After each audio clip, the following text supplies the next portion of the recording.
Earlier today, Governor Roy Cooper issued a statewide mandatory evacuation order for all barrier islands. This as he is calling the hurricane a historic, life-threatening storm. For more on this, Governor Cooper joins us from the State Emergency Operations Center in Raleigh. Governor, good to see you tonight, sir. Thank you so much for a little bit of your time. Glad to be with you, Tim. Thanks. Governor, I said earlier today watching the news conference and listening to you that I've known you and covered you for almost 17 years, and I've never seen this kind of concern out of you. Is that a fair statement? Well, I'm very concerned about the intensity of this storm. It's big, it's dangerous, and we're warning North Carolinians that it's time to pack up and get out. We need people to hunker down. I'm here with the dedicated men and women here at the State Emergency Operations Center. We've brought in our federal partners, our local partners, and we feel confident we're ready for this storm. But what we're doing is making sure the people of North Carolina are ready. We're encouraging people to, if they're not in an evacuation area, to make sure your family emergency kit is together, you got water, you've got your medications, you've got your plans in place, your important documents, and we're just hoping for the best, but we are preparing for the worst, that's for sure. Governor, today you mandated evacuations in the barrier islands. At least in recent memory, this is historic. This is normally done on a local level. Why did you do this? Were decisions not being made quickly enough along in those local governments? We've got a good relationship with our local government partners. We wanted to just emphasize how important it was for people to evacuate the barrier islands. We know we North Carolinians are a hardy bunch, and particularly those who live on the coast have seen a lot of hurricanes and storms and nor'easters, and many of them feel that they can ride it out. This storm is historic, and it's dangerous and intense. And we're urging people not to try to ride out a monster. And I thought that a state evacuation order coupled with the local evacuation orders would help people understand the nature of this situation, that it is deadly serious, and we want them to evacuate.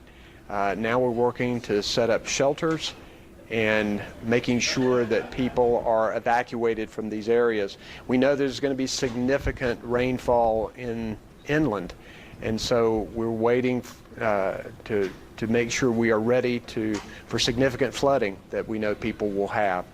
So we're working very hard around the clock, making sure we're ready for the storm. What do we know in terms of those evacuations and how it's going so far? I think people are leaving. Our evacuation routes are pretty busy. I was down in Fayetteville today at Fort Bragg, working with FEMA people and observing the equipment and the supplies that they're bringing in now. I also was down yesterday in Wilmington, in Carolina Beach area. And so when we've come back, we've had very busy roads. People are coming out.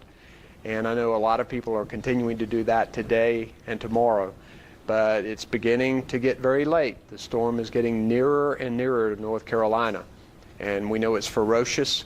People need to evacuate if they're under order to do so. Governor, how much of a challenge has it been of figuring out where to put resources? I mean, this could impact the entire state, and it seems like every little nuance of a shift is changing where the massive amount of rainfall could happen. How much of a challenge is that presenting? Well, this storm is unusual in that it is so large, and we know that no matter where it hits along the lines that they're predicting now, that most of North Carolina will feel the effects of it. This has been a somewhat unusual situation. We have before waited to figure out where we need to deploy resources. This time we know most of the areas, particularly in eastern North Carolina, are going to need those resources. So we've done something that we normally don't do.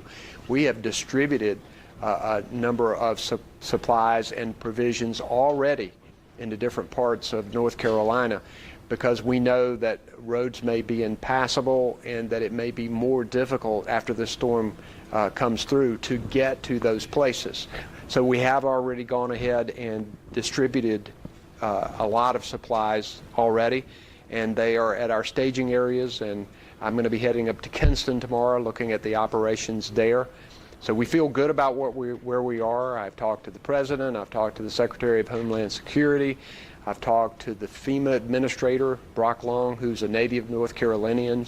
We appreciate the help that FEMA has already given us, and we expect them to help us in the coming days, weeks, and months after this storm has passed. Governor, you said you've talked to the President one-on-one. What was that conversation like?